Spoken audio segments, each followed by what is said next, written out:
I'm Tyler Chrestman, and welcome to the Chrestman Conversation. Today we're going to be talking about something that is on everyone's mind, which is going to be the lockdowns being eased up by governments, the lessening of the restrictions on people to go about their daily lives. And we're going to talk about how the U.S. should go about doing that. The most important thing to remember when you're talking about the lockdown is why we were locked down in the first place. So to start off the podcast today, I'm actually going to just show something that's very important to keep in mind. So when you ask yourself, what was the point of the lockdown? Or when you ask people, what was the point of the lockdown? There are going to be a lot of different answers that you're going to find. But the real answer is not, we were never trying to prevent people from getting sick, if that makes sense. We always knew people were going to get sick, and we always figured that it was going to be very hard to mitigate the amount of people that got sick. But the important part is to remember this. So this chart right here, this is why we locked down in the first place. If the red, for those of you not listening, this is a thing that shows basically what we were doing with lockdown and without lockdown. So this first red hump that you see here is basically without lockdown, without social distancing, without any sort of protections in place. And the blue hump is with social distancing and lockdown style control in place. What you'll notice about those two pieces on the chart here are that they represent the same number of people. So if the red dot is 1 million people and the blue dot is 1 million people, they are going to be the same number of patients. So we were anticipating the same number of people are going to get sick over the long haul. The difference is we were trying to spread out the amount of people. And what is the bar that we would have measured success by? Well, that's also on this graph. The healthcare system capacity. Are we able to handle the amount of sick people that we are taking care of? And if we are, then we've done a good job. Now, this is the most important thing to remember when looking at this graph, or when thinking about the lockdown. We were not trying to prevent people from getting sick. If 1 million people were going to get sick, we knew 1 million people were going to get sick. We were just trying to make sure that we didn't overwhelm the health system like Italy and run out of ventilators, run out of hospital beds, and not have enough equipment and staff to treat patients. So that's the most important thing to remember when talking about the lockdown in the first place, is why were we doing it? We were doing it for the healthcare system. We flattened the curve. So if you're in the United States right now, we've done it. With the exception of New York and possibly New Jersey, maybe Chicago, we've met this bar, and we've met it hands down. We have done a fantastic job with the hospital staff. We have, if everyone remembers back in January, February, March, we were talking about the fact we were going to run out of ventilators. We have 70,000 ventilators right now that aren't being used because we never even came close to reaching that capacity. And the question now becomes, well, why are we still locking down? What are we doing this for? And why are people so adamant that it's the only way forward? My opinion, and I'm going to show a lot of things that demonstrate this. My opinion is that we are now doing more harm than good by keeping everyone locked down. And here we go. We're going to talk about why that is. So here are just some facts for everyone to keep in mind.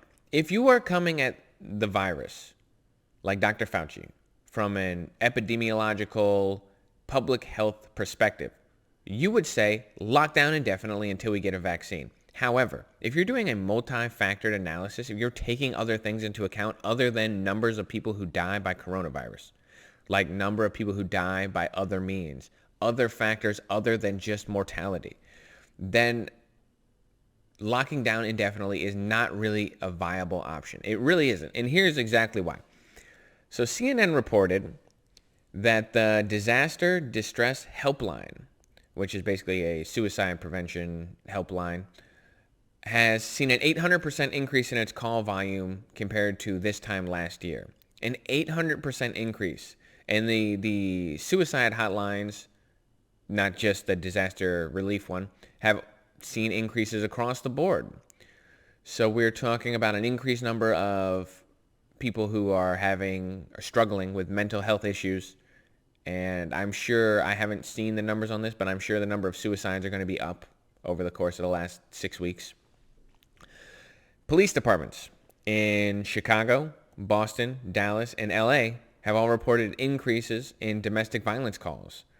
The same thing has been reported in a lot of Latin American countries that were trying to lock down as well, dealing with the corona. The New York Times reported that people are dealing with acute hunger emergencies. That people dealing with acute hunger emergencies could double to 265 million by the end of this year. So the amount of people dealing with food insecurity, this is throughout the world, not just in the United States, is going to double as a result of us disrupting our supply chains. 265 million people are going to be dealing with that. Now, we have hunger on this planet already, but we're doubling it. And we have been on track to, by the way, eliminate world hunger. I don't know if people knew this. We have been on track to, we already make enough food. I don't know if everyone knew this. We already make enough food to end world hunger. Right now, the only thing that causes hunger tends to be political conflicts and lack of infrastructure. But it's not lack of food. We have enough food for everyone in the entire world right now. But 265 million people are going to go hungry because we are disrupting supply chains with the lockdowns throughout Europe and the United States. Over 30 million people in the United States have joined the unemployment rolls since the outset of this virus. 30 million people. We are going to reach unemployment numbers that rival the Great Depression, maybe even surpass it at this point. And all the while, all of those things, all of those factors, while 90,000 people in the United States have died.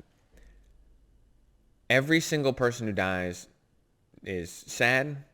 In some cases, it's a tragedy. It's terrible. You don't want to see a virus. You don't want to see any illness kill people. It's just not something that we want. But let's do a multi-factor analysis here and realize that the overwhelming majority of people who get this virus are going to recover. Unless you are old, unless you are immunocompromised, unless you have underlying medical conditions. You make it through the virus. Most people do. Meanwhile, again, we are talking world hunger, domestic abuse. We're talking mental health problems spike in suicides. People who have lost their livelihoods. Jobs that are not coming back to the United States in a country that was already struggling with jobs leaving the United States. So all of these things are now on the table and have to be compared to the amount of people who have actually died from this virus and the people who are actually going to die. So here's some other things that are interesting to know. The death rate for this virus is very small. It's very tiny. It's going to be under 2%, maybe under 1% of people who get the virus actually die.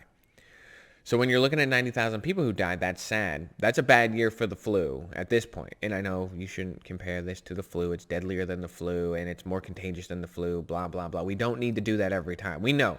But it is interesting to do a comparison. A bad year for the flu kills 80,000 people. Right now we've killed 90,000, and we're going to kill a lot more.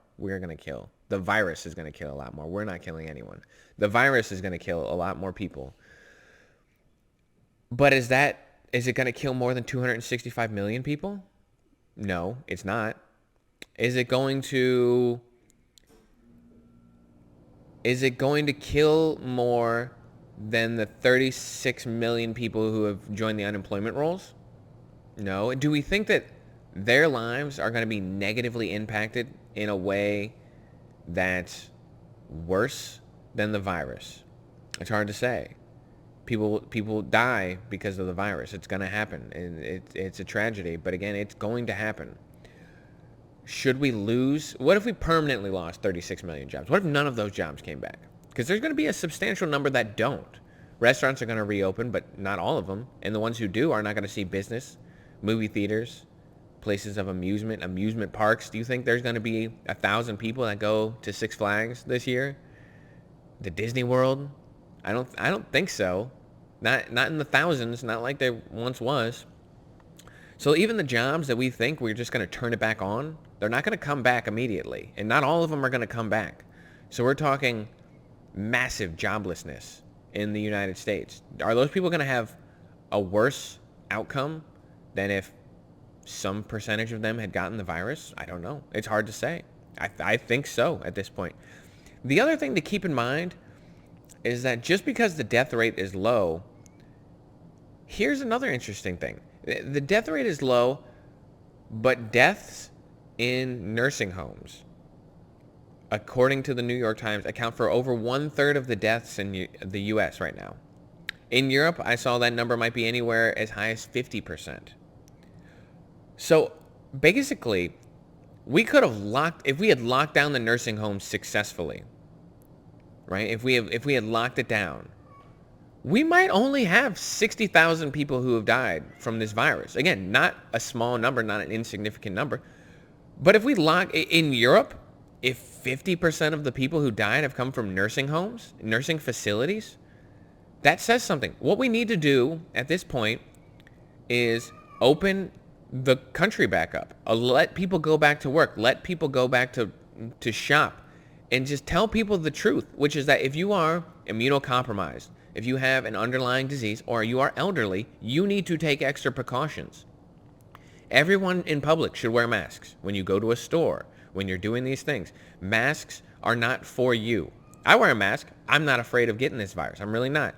But I wear a mask because you might be a carrier and pass it to someone else, and the mask that you wear prevents you from spreading the virus to other people. It doesn't prevent you from getting the virus. If you wear a simple face mask, a surgical mask, it's not really preventing you from getting the virus. What it's doing is preventing you from spreading the virus unknowingly. So everyone wear a mask. Everyone be responsible. Businesses, figure out ways to socially distance customers. If people are doing this, they don't want to get the virus. But this sort of petty tyranny you're seeing from a lot of government officials is just mind-boggling. This idea that they're gonna tell everyone what is and is not essential, what you can and can't do.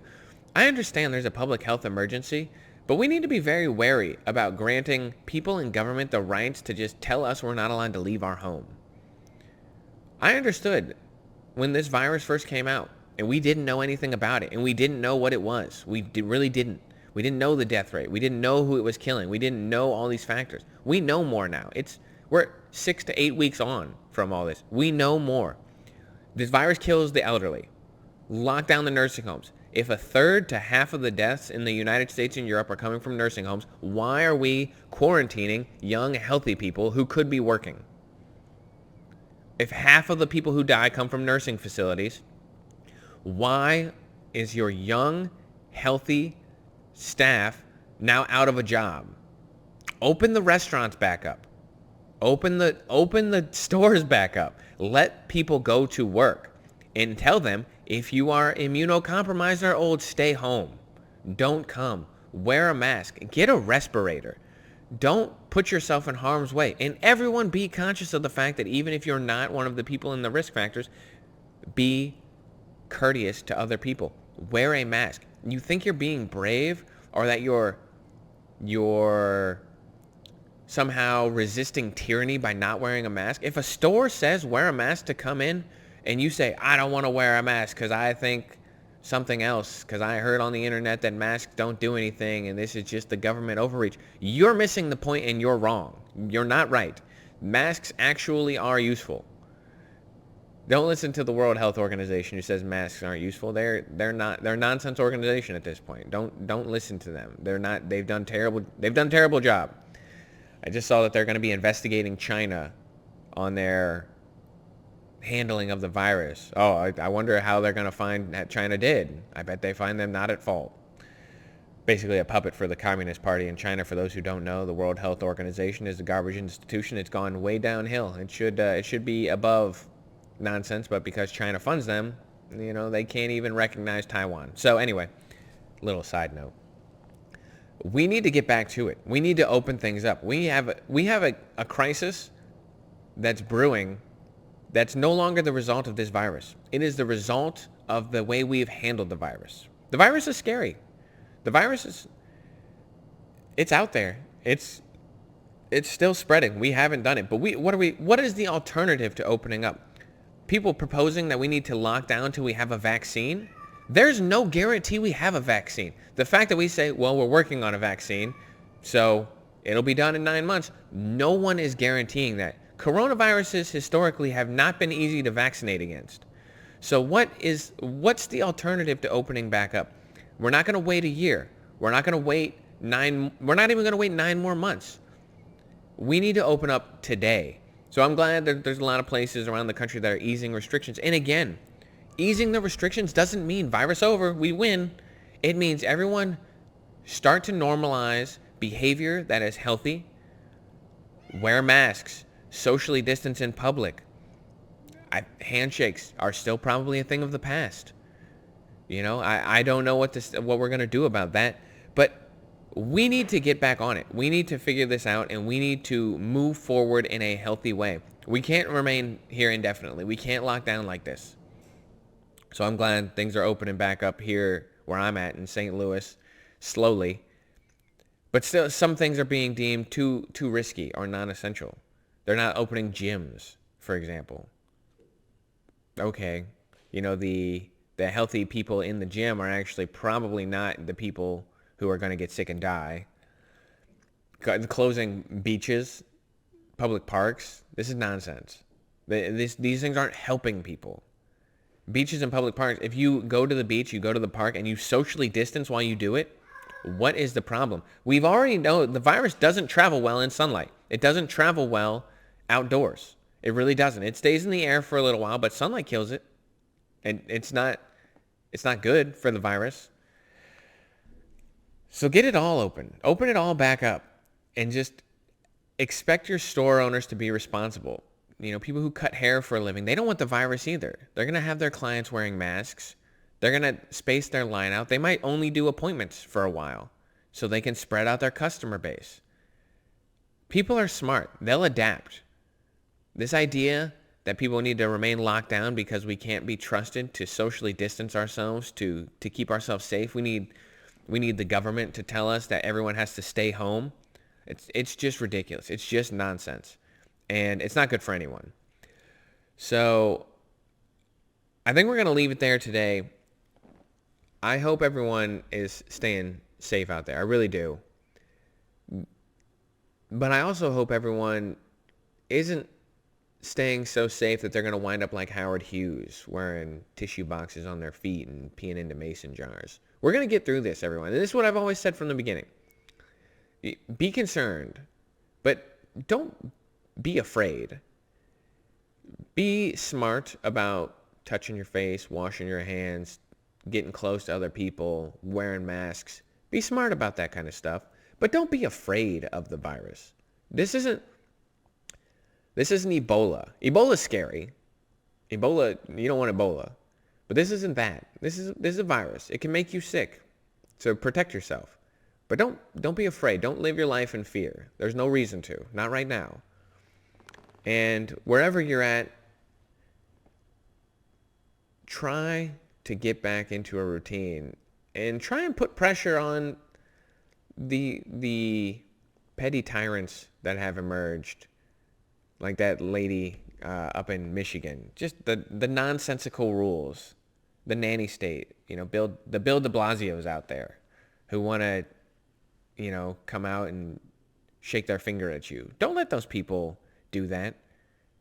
Now again, if you're being unsafe, if you're in public coughing up a storm with no mask, you're kind of a jerk.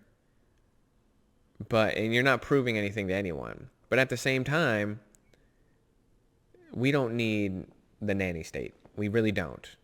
People are smart enough to handle their lives. We're going to leave it there today. I really do hope everyone's safe out there.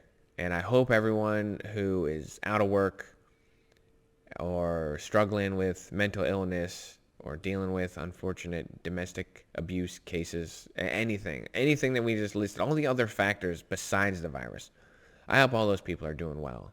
Because everyone talks about the virus, but we're not talking about the rest of it. And it's all important.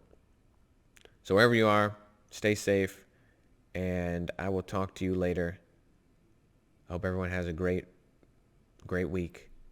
This is Tyler Chrestman signing out.